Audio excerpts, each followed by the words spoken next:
And a very good morning to you. This is Newsline, live from the Newsfirst studios in Dawson Street in Colombo, and broadcasting on TV1, which of course is part of the Capital Maharaja Group. And on this wonderful morning, to talk about Sri Lanka's relationships with one of those most important trading partners, with Japan, is the Japanese ambassador in Sri Lanka, Mr. Kenichi Suganuma. Very good morning to you, Excellency, and welcome to Newsline. Thank you. And we appreciate very much your time here. Thank you for the invitation. Yeah, it's a great pleasure. Ambassador, 1952, relationship with Japan started, our diplomatic relationships. Right, And several years later now, how does Japan view Sri Lanka?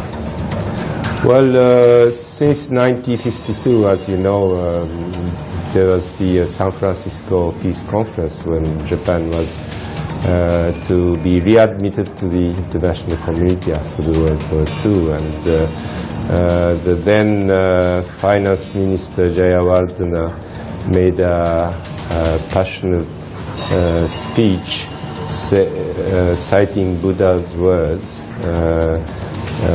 that hatred cannot be solved by hatred, but only by non-hatred or love. And he has said that Sri Lanka is going to renounce reparation from Japan. As you know, Japan has bombed Colombo and Trincomalee.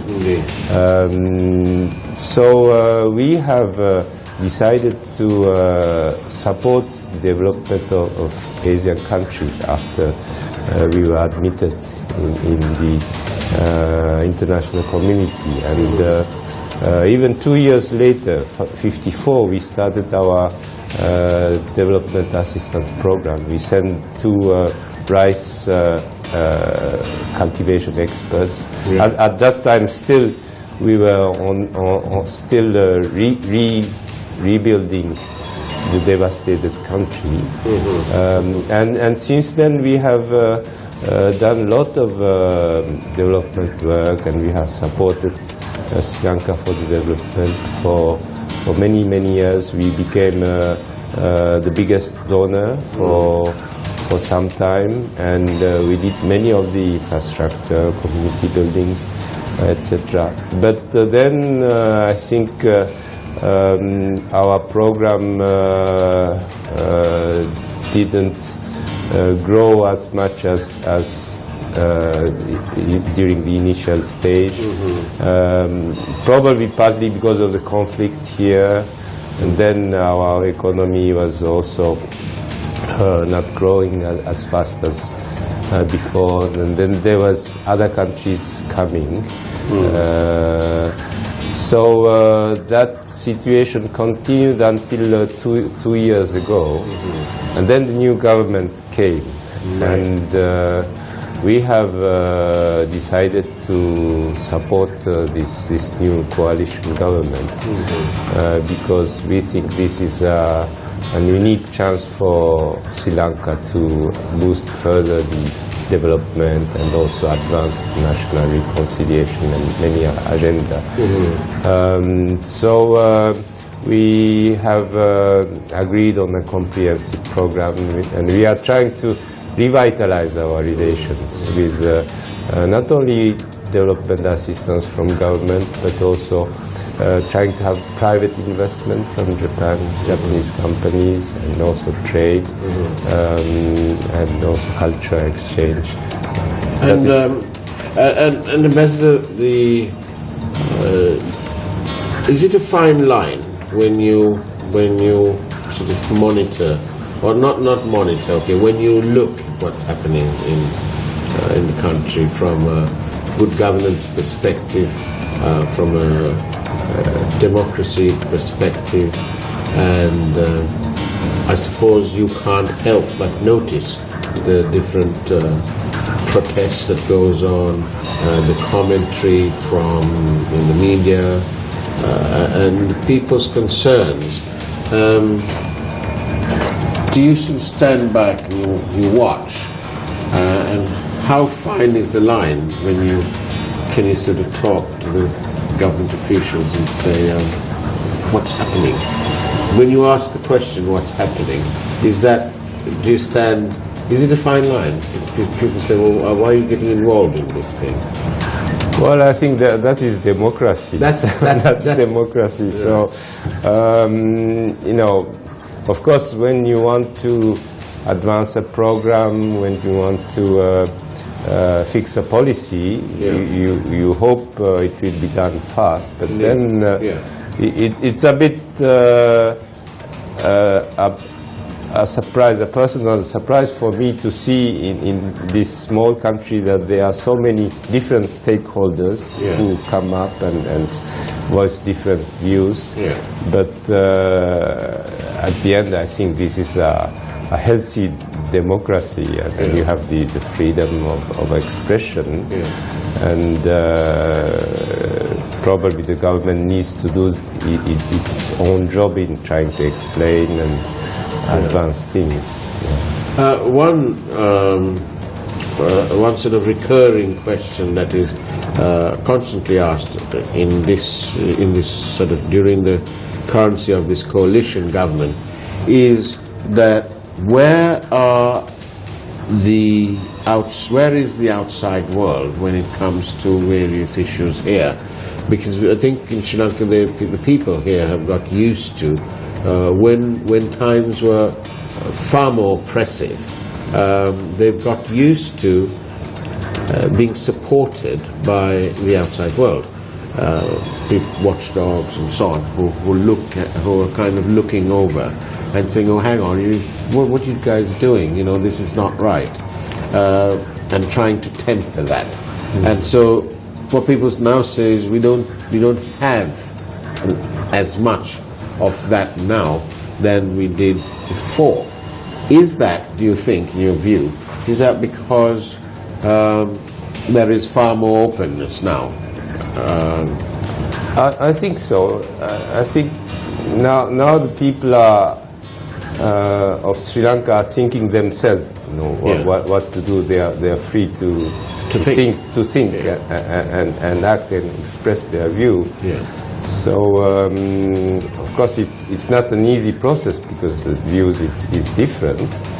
But I think the people have to, you know, continue discussing and come to terms themselves, you know, rather than this view or that view from outside to overcome this difficulty. I think any country has this difficult period, and probably you are going through that period. And well, we hope to be able to support that process, but the discussion itself, I think the Sri Lankan has to go to do. And how robust is it, the inquiries that you receive at your embassy, at your mission here in Colombo, from corporates in Japan who want to invest here? What's the level of interest? There's a lot of interest. Since I came, we are receiving many more inquiries from big companies, but also from small and medium-sized companies. I think many Japanese companies are already in China, Southeast Asia, and there's the economy is slowing down a little bit. They are interested in South Asia now. We have India, Bangladesh, Singapore, and also Middle East. So they come and ask questions, and they see that there's a new government, and that there will be probably stability. So many are considering new investment, but I think they are waiting a little bit, you know, how things will be realized in terms of economic policy, because as you know, any investor needs to be sure about the predictability of economic policy and the tax, etc. Ambassador, obviously there are companies here who have a long presence in Sri Lanka, and some actually key projects, sort of projects that have helped put Sri Lanka on the map, like the Hilton, for example, and so on, which were constructed by Japanese companies.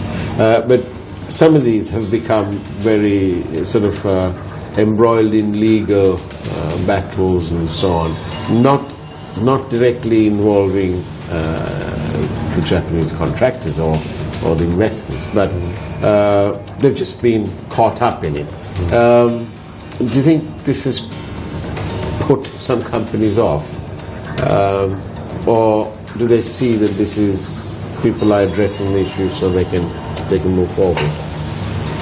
Well, usually Japanese company come for the long term. Right. They don't look at immediate interest and then they make money and leave. This is not the type of investment from Japanese company. And there are several success stories. Hilton, I think they have just built and divested. But that's right. There's another example, which is Noritake, which has a factory. It's a long and enduring story. Yes, that's right. And they have been already almost 40 years there, and they have a big factory in Matale, and the quality of their products has gone so much up that now they are even exporting to Japan. The Japanese market is, of course, from where they came, very tough, and they used to have their own factory, but they are closing down some of the factories there. So from here they are exporting all over the world. And there's also Colombo Dockyard, which is half from a Japanese company, and they are also making specialty high-tech ships. Indeed, exporting from here. So I think once they make the decision, there's good chance for long-term investment.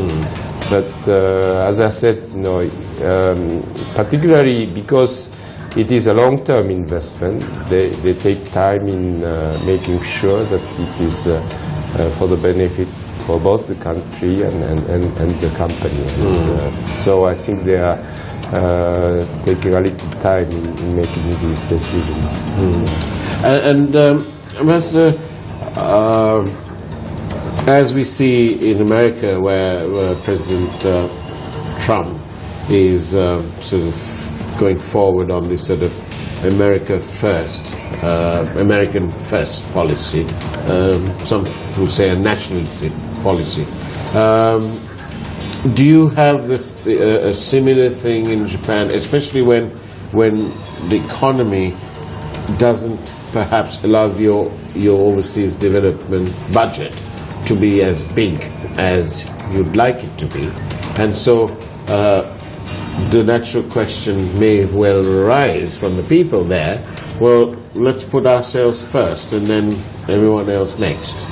How much of that sort of nationalistic position is there in Japan in terms of its overseas aid and so on?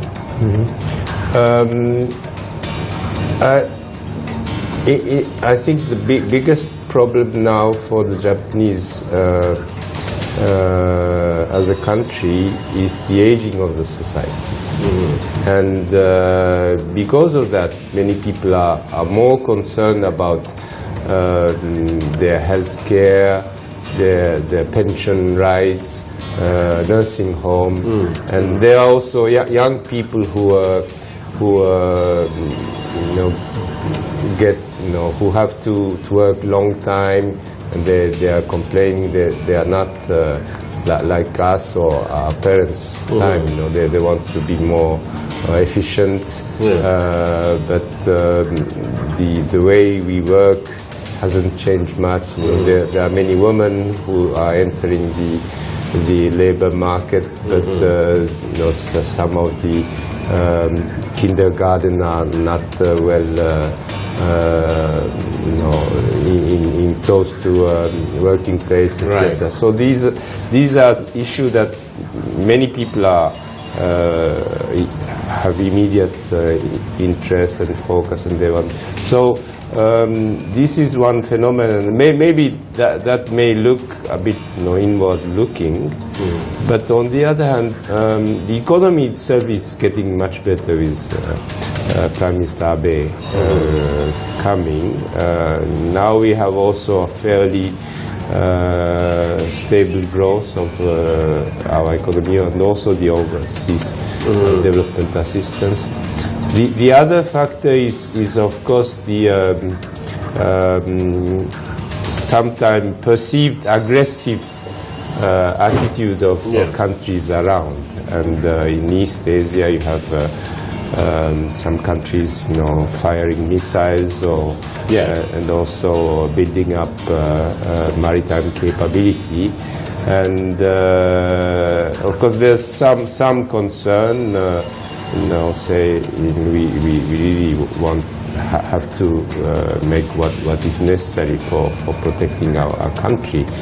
And sometimes because of the media report, it gets nationalistic, etc. But I think that is under control, and we want to make sure that is not going to the extreme. And Ambassador, we of course, the people of Sri Lanka will be very mindful that the Japanese government gave us the Sri Jayawardenepura Hospital as a gift, and because when you mention healthcare, and of course in Sri Lanka too we have this problem of an aging population, and so on, and various cultural matters are getting impacted, because normally it's difficult to look after your parents when both are working, and so that's the way it's evolving. What sort of bigger projects has the Japanese government got earmarked for Sri Lanka? Are you able to say? Yes, well, we have mainly three categories of development assistance program. One is infrastructure that will support growth of export from Sri Lanka, because we think that you need to strengthen your export. It's like Japan, an island country, you have to import and export. So this means port, airport, highways, this kind of infrastructure. And second area is, as you said, healthcare, education, disaster management. You had landslide and flood, so prevention of risk. And the third is national reconciliation and community development, particularly in the area affected by the conflict. And we have several schemes, technical assistance, also grants, working with NGO and a big program, and also JICA volunteers around the country. And Ambassador, when Japan gives us, when they give us aid, is it a requirement that it's on that we only deal with the Japanese contractors, or how do you encourage local business? That's I think my real point. There are several schemes. Japanese companies always work with local contractors, and the way they do is not bring everyone from Japan, but they employ local people, and they transfer technology, and they make sure that the maintenance work is done afterwards by the local people. So that applies also to program where there are some program which is bound to Japanese company bidding, but the transfer of technology and employment is done there. There are other schemes that is open to any bidder, and JICA has a very rigorous scheme of procurement, and they open for bid. Whoever presents the best offer may get the job. This is another scheme. Right. And Ambassador, how does Japan view the sort of, at one point, especially since 2005, we found Sri Lanka a growing influence or reliance on China for all sorts of matters, but especially with the infrastructure development and key areas like the port and so on. And how does Japan view that? The economic growth of China is something we all acknowledge, and I think it is benefiting the world as a whole. That China has come out from a different stage. Now has grown to, in terms of total GDP, has surpassed Japan.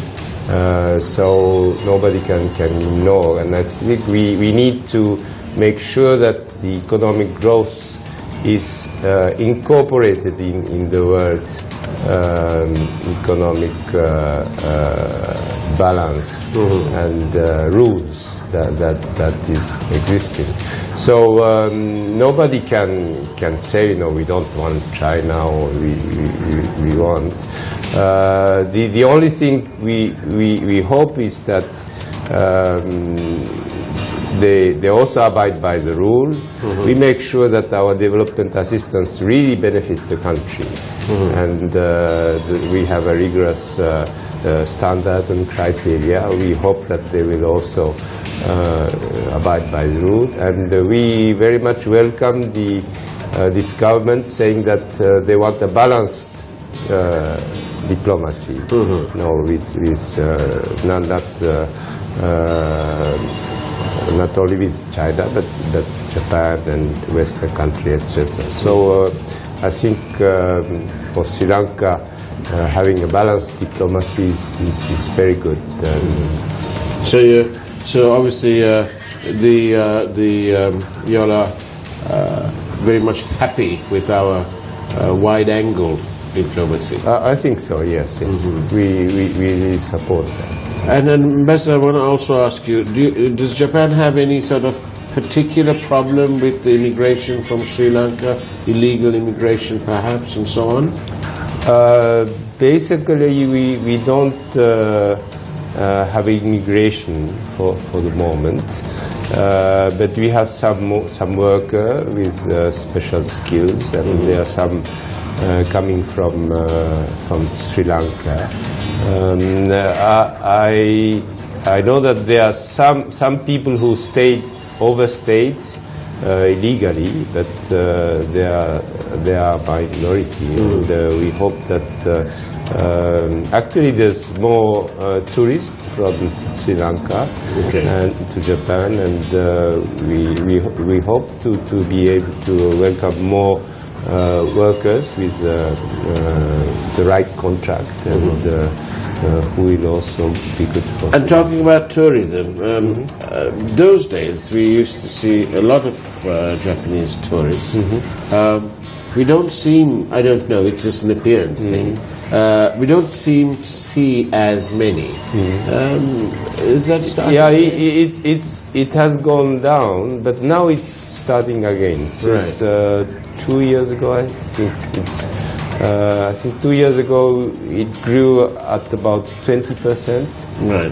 Last year, because of the yen fall down, I think it was steady, but now it's growing, and there's a lot of new interest. I think the new image of a stable Sri Lanka is now just beginning to be known in Japan, and there's about 40,000 per year, and growing. Oh, good. And I suppose this is, we want to talk to you a little bit about, you've served, I believe, in 11 countries. Is this your 11th position? Yeah. And I suppose you get asked the same question, but I'm going to have to ask it again. Okay. And that is, out of these 11 countries that you've served in, Ambassador, where have you been the happiest? What has appealed to you the happiest? Each country has its own charm, and we really enjoy in different way in each country. Yeah. But one country I will mention is Russia, Moscow. Of course, the life wasn't so easy there, but we really enjoyed arts and culture, and also the Russian people. Right. They are our own people. Belgium was a very good country. Our children were small, and we enjoyed the nature and the people, the friendliness of the people. Right. But Sri Lanka is very much What is the single, if I was to ask you, what is the single, if there's one thing that appeals to you personally about Sri Lanka, what would that be? Well, very friendly people, right. and beautiful nature. Mm-hmm. And have you traveled around Sri Lanka as much as you'd like? Yes. In the north, Jaffna, Trincomalee. You've been to these places. Yes. And last weekend I was in Hambantota, and then we went to Yala to do the safari. Okay. Unfortunately, we couldn't see. Did you see much? No leopard, no elephants. Well, we were on our way to see the leopard, but unfortunately 2 jeeps got a bit too close to the edge, and the jeeps actually overturned. Oh. And so the leopard obviously got scared and ran off. Oh, I see. But yes, so it's nice that you are enjoying Sri Lanka. Very much. And Ambassador Suganuma, we thank you very much for your presence on our network. Thank you. And do pop by anytime you want to. Thank you. It's been a great pleasure having you. Thank you. Thank you very much, Excellency. And that's it from Newsline this morning. We'll be back here, same time, same place tomorrow morning, helping you stay connected.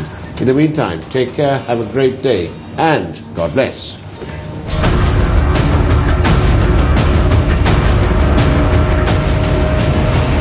Newsfirst Newsline with Faraz Shaukat.